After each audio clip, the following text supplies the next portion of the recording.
Can I thank my honourable friend? The Hillsborough Law will right wrongs of the past, changing the balance of power to ensure the state can never hide from the people it should serve. And I would like to acknowledge, Mr. Speaker, I think some of the families are in the gallery with us here today, and I will be meeting them later on this afternoon.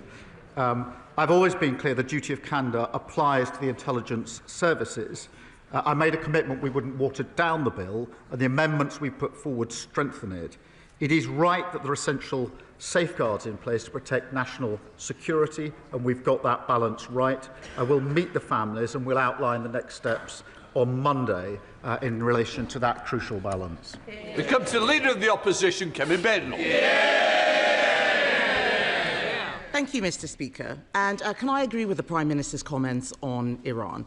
Today, Irfan Soltani faces execution for protesting in Iran, and I'm sure the whole House will be united in condemning this. Our thoughts are with him and his family and the brave protesters fighting for their freedom against an evil regime.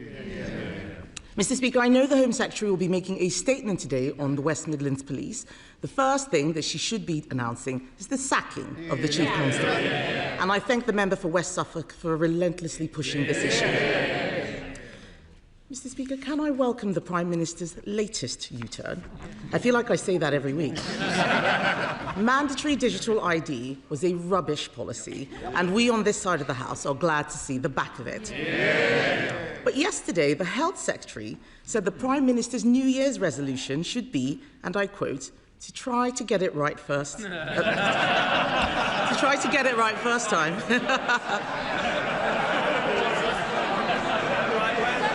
Try to get it right first time.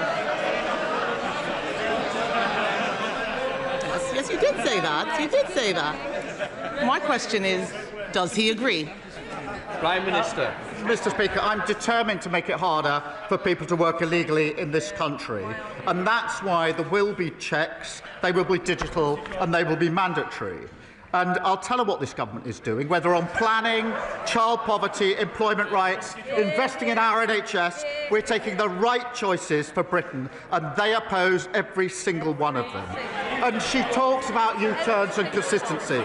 From the party that used to recognise the challenge of climate change, and now they run from it, who promised to cut immigration, but then lost control of it, who once took great pride in our diversity. Now they talk of deporting our neighbours to achieve cultural coherence. And, Mr. Speaker, on consistency, don't get me started on 5 Prime Ministers, 6 Chancellors, 8 Home Secretaries, 16 Housing Ministers. They had more positions in 14 years than the Kama Sutra. No wonder they're knackered and they left the country screwed. A lot of waffle, Mr. Speaker, but it's still a U-turn. The member for Hull East has said, it's so interesting, Mr. Speaker, Labour MPs must think very carefully before defending policy decisions publicly. He said, and I quote, "This stuff leaves us looking really stupid." I'm sorry to tell him, but Labour MPs have been looking stupid for a long time. But let's look, Mr. Speaker. Mr. Speaker, let's look at some other things the Prime Minister didn't get right first time, starting with the family farms tax. Some farmers were so terrified they sold their farms last year only for the Prime Minister to U-turn 2 days before Christmas.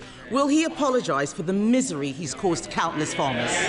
Prime Minister. Mr. Speaker, the principle we put in place on inheritance tax is the right one. We listened, we made an asterisk. But what we're doing is turning the country around. Yes, we've changed the country. We've changed the failed approach of the last Tory government. They crashed the economy and sent mortgage rates through the roof. They left millions stuck on NHS waiting lists. They presided over the worst Parliament for living standards on record. Now we're turning that around. We're changing that. Inflation and interest rates are coming down. Waiting lists are coming down.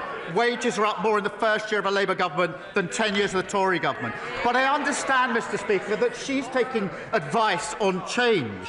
She had Nadeem Zahawi in to ask his advice how to change and how to save her party. Please don't tell me she listened to his accountant. The next day after the advice, he jumped ship to reform, the 23rd former Tory MP to do so. I don't know which is more pitiful, the flood of former Tory MPs deserting her sinking ship, or the Reform Party so desperate to launder any old failed Tory politician. Mr. Speaker, the Prime Minister doesn't need to worry about me. I'm all right.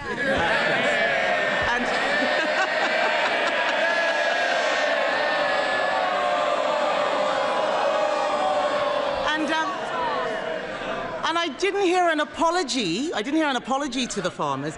Has he even apologised to the member for Penrith, who stood up for farmers only to have the whip removed? This Prime Minister treats his MPs so badly, they follow his lead, and he hangs them out to dry every time.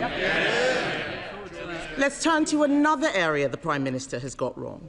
His budget doubled business rates for thousands of pubs. So can the Prime Minister tell us, is there going to be any change to his business rates policy? Prime Minister.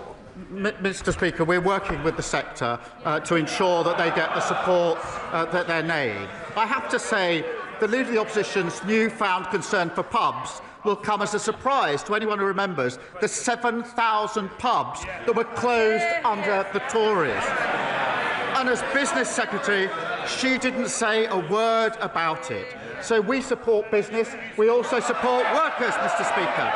And that's why we passed our Employment Rights Act. And on Mr. Speaker, on Monday, the Business Secretary and I went to Croydon to discuss our Employment Rights Act with workers there. They were very keen on the paternity rights and the maternity rights, which I know the Leader of the Opposition opposes. And whilst we were there at IKEA, they showed me their new prototype, the IKEA Shadow Cabinet. The trouble is, nobody wants to buy it. It's mainly constructed of old dead wood. And every time you lose a nut, it defects to reform.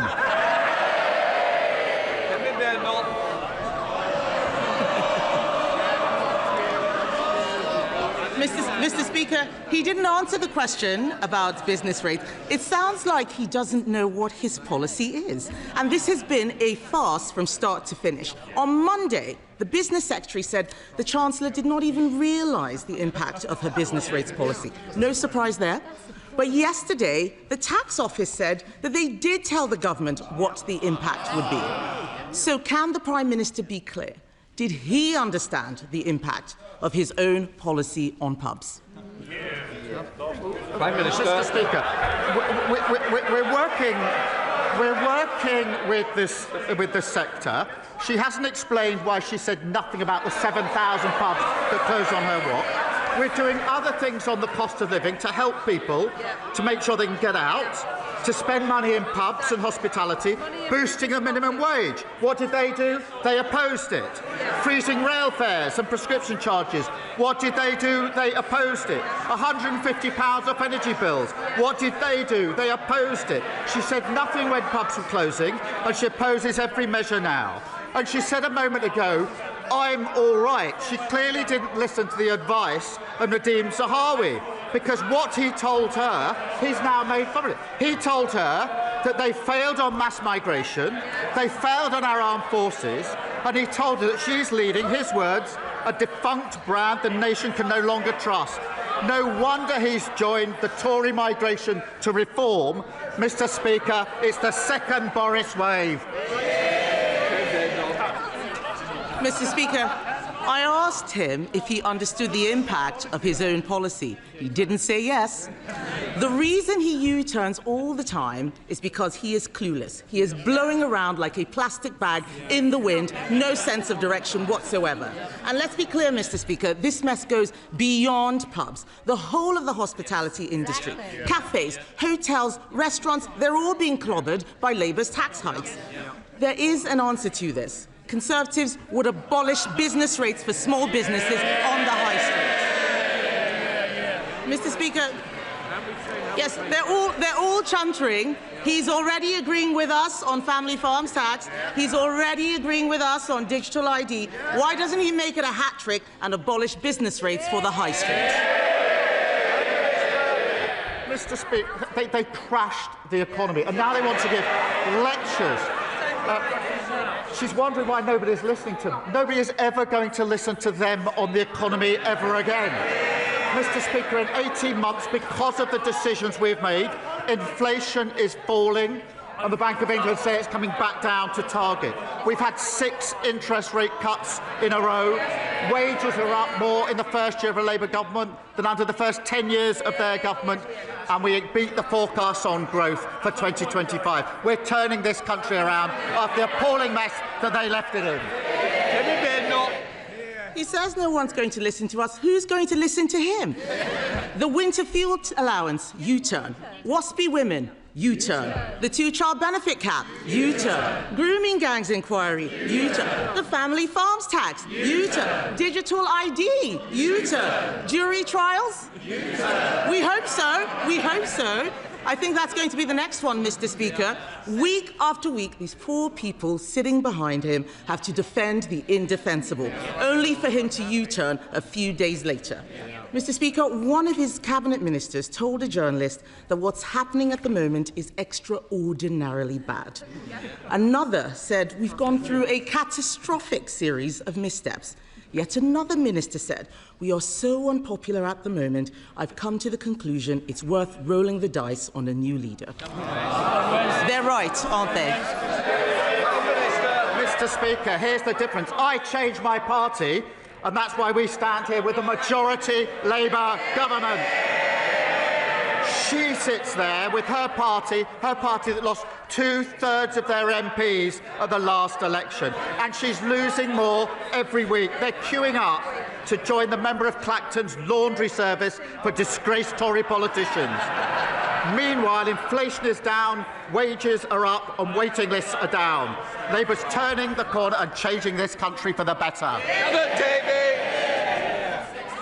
Mr. Speaker. Mr. Speaker, I'm sure you will agree, and I hope others across the chamber will also, that we need to recognise and to celebrate achievements. And I say this because across the country, knife crime offences is going down. And of course, more needs to be done and more should be done. But this week's figures have shown that London has had its safest year ever under the London Mayor Sadiq Khan.